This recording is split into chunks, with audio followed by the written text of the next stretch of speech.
Hi, Namaste. I'm Dr. Manjunath. I'm working as Additional Professor of Psychiatry at National Institute of Mental Health and Neuroscience, Bangalore. Today, I'm going to speak about alternative terms for mental health. Why we need is simple.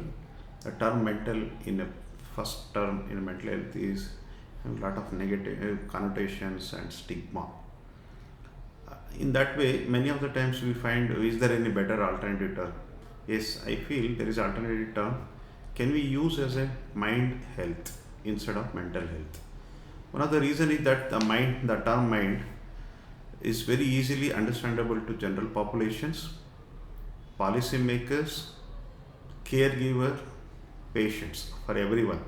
In fact, the psychiatry is the field which is dealing with the mind of the human being.